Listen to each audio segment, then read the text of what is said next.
Look at this video going on now. Nnamdikanu is appearing in the court today, and all hope is all eyes on him, all eyes on James Omotosho, all eyes on the federal government, all eyes. You can see all caliber of legal luminaries, lawyers from different walks of life. They are all gathered here to in Aso Rock. Even though the federal government has moved it from October 10 to September 26th. That notwithstanding, we still have people who travel from different parts of Africa, from Europe. You can see delegates from European Union. You can see delegates from United Nations. You can see delegates from America. You can see delegates from Israel. You can see delegates, from all over the world. And funny enough, I think it's the first time the British government is sending a delegate to observe the process that's going to set Mazen Nnamdi free this morning. You can see the court has commenced already, and you can see Mazen Nnamdi definitely is going to breathe a fresh air at the end of the day.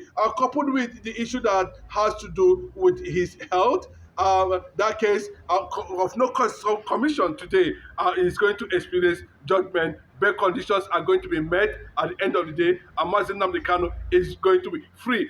There's already tension in the eastern part of the country. There's tension in the north between the Hausas and Fulanis over how Mazen Nnamdi will be released and what is going to become of his release at the end of the day. Mazen Kanu will be already, from what we are hearing, they have already made plans to fly him to Jerusalem, or to somewhere that may not be disclosed now for a proper medical checkup by Jewish doctors. But we don't know where it's going to happen in America, where we don't know where it's going to happen. But that's what is going to happen as long as James Omotosho and of course his men are able to do what is expected them to do today, because Mazen Nnamdi Kanu's health has completely, forget his boldness, forget his bravery, forget his smiles, that's a man, who is carrying so much burden. Because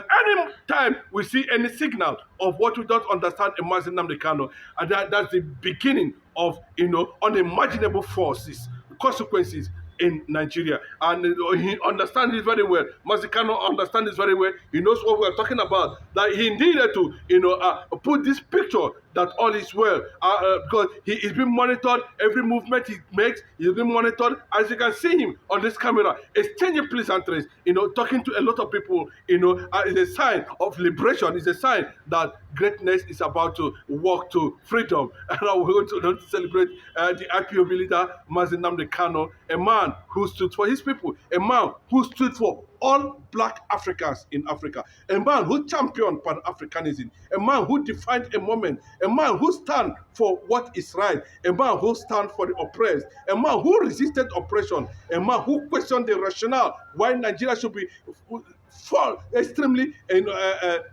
Islamized, and why they should be able to drive this agenda down to the people of the eastern Nigeria. And that is the red line, and that's the consequences we are seeing today, and that is what Mazen Nnamdi Kanu represents.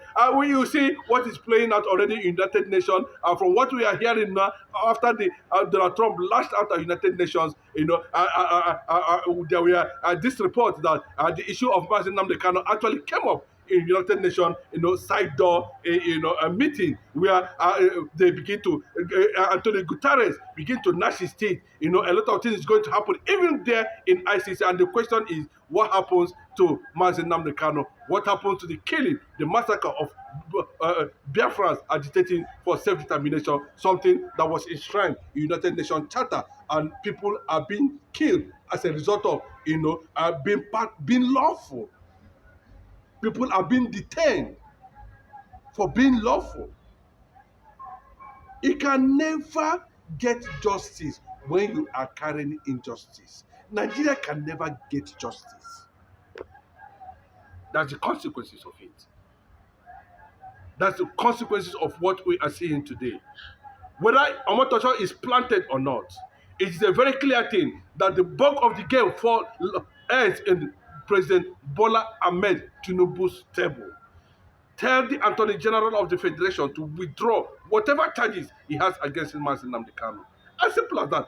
case closed. Nnamdikanu set free. He continued with whatever he believes in Indian ideology. As simple as that. And I can countlessly tell you the likes of people who agitated for freedom, who agitated, for, who kicked against oppression, who resisted, the colonization agenda, who fought colonization. The likes of George Washington. In Nigeria, we have Abofemi Awolowo. We have so many of them like that, Tai Solarin, and so many of them like that, you know. People like Fela Nicola Okuti. People mocked them. Nobody believed them. But today, the Yorubas are enjoying the legacies of Awolowo. America is celebrating the suffering of George Washington. What about Muhammad Gandhi of India? No, people who are mocking Mazi Nnamdi Kanu, unfortunately, they do not know that this man you are seeing is nothing but a lion. If you try what Mazi Nnamdi Kanu have tried, which is his right, not a privilege. But unfortunately, United Nations have looked the other way now. And that is why the entire South and Southeast leaders, I am not talking about political leaders, traditional elders, custodians of indigenous people of Biafra, have told the federal government that any further incarceration of Mazi Nnamdi Kanu will trigger and unimaginable consequences across the borders of anything. Talk less of now, the whole world, we are seeing what's happening in United Nations. Mazi Nnamdi Kanu has been recognized by United Nations. His matter has been discussed. Maybe that's the reason why he is being set free today. And that is what is happening now. Mazi Nnamdi Kanu has been released because he committed no crime. And what we are saying clearly, as you are watching this development, you can see it in this video, just Omotosho should do the needful, grant him bail, release him simultaneously, and that is and that is what is expected unconditionally. Mazi Nnamdi Kanu is not begging anybody for anything because he knows that the structure of IPOB will take 125 years for anybody to break it. You do not know how many millions of Nnamdi Kanus are on the pipeline. Nigeria should not joke for a second chance of national unity, reconciliation, whichever way. They should not joke with it. Bola Ahmed Tinubu, a southern president, should not undermine the humble looking of the Igbos for 60 years without federal government presence. The oppression and suppression for 60 years without federal government interference. And we are talking about this. They are bringing guns from the north to the east to be killing Easterners. And you said nobody should talk.